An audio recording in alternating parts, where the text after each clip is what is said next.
దీనికి చిన్నదండి. ఈ మధ్య మీరు చెప్తుంటే కూడా నాకు గుర్తొచ్చింది. ఫ్యూ మంత్స్ జస్ట్ ఒక 4 మంత్స్ బ్యాక్ మా ఫ్రెండ్ ప్రవీణ్ అని. తను అంటే నేను ఈ ఫీల్డ్‌లో ఉన్నానో తెలీదు.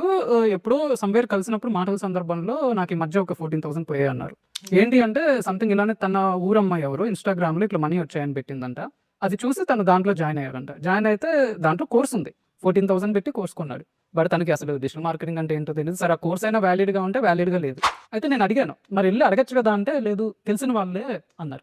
సో, ఇక్కడ నా పాయింట్ ఏంటి అంటే ఇది చేసేటప్పుడు తెలిసిన వాళ్ళే కొద్దిగా పుష్ చేస్తున్నారండి. సో, దీన్ని మీరు ఎలా చూస్తారు? అసలు వాళ్ళు ఎందుకు పుష్ చేస్తున్నారు అలాగా? మాకు మనీ వచ్చాయి మీకు వస్తాయి ఇట్లా అని చెప్పి మన సర్కిల్స్ జోన్స్‌లోనే అంటే కొద్దిగా ఫ్రెండ్స్ నోన్ సర్కిల్‌లోనే పుష్ చేస్తున్నారు. అది ఎందుకు చేస్తున్నారు అంటారు అలాగా? సో, ఇప్పుడు ఇక్కడ మెయిన్ పాయింట్ ఏంటంటే మనీ. హ్మ్.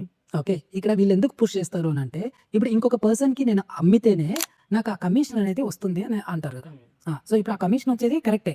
బట్ వాళ్ళేంటి అనంటే కావాలనే ఈ సర్కిల్ ఏదైతే ఉంటుందో, ఈ సర్కిల్ క్లోజ్ రిలేటివ్స్ కావచ్చు, ప్లస్ వాళ్ళ ఫ్రెండ్స్ కావచ్చు ఎస్పెషల్లీ వీళ్ళు టెంప్ట్ అయిపోతారు.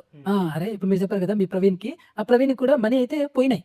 బట్ ఆ ప్రవీణ్‌కి కూడా వేరే వాళ్ళు చూపించడం వల్లనే పోయినాయి. బట్ ఏంటంటే అతని లెవెల్ ఆఫ్ నాలెడ్జ్ తక్కువ ఉండటం వల్ల, రీసెర్చ్ చేసుకోకపోవటం వల్ల ఆ మనీ అనేది వెళ్ళిపోయినాయి అన్నట్టు. వీళ్ళు కావాలి అనే ఈ సర్కిల్‌లో అందరికీ ఈ వాట్సాప్ గ్రూప్స్ కావచ్చు, మళ్ళీ టెలిగ్రామ్ ఎస్పెషల్లీ టెలిగ్రామ్ గ్రూప్స్‌లలో అందరిని ఒక గ్రూప్‌లో జాయిన్ చేపిచ్చి, ఓకే. ఇంత నేను ఈ కోర్స్ నేర్చుకొని ఇంత మనీ అనేది నేను ఎర్న్ చేసినాను. మీరు కూడా నేర్చుకోండి. మీరు కూడా ఎర్న్ చేయండి. మీరు కూడా ఇంకొకరిని స్కామ్‌లోకి దింపేసేయండి అని వాళ్ళు డైరెక్ట్‌గా చెప్పేసి ఇలా అనేది ఆ స్కిల్ అనేది ప్రమోట్ చేస్తున్నారన్నట్టు.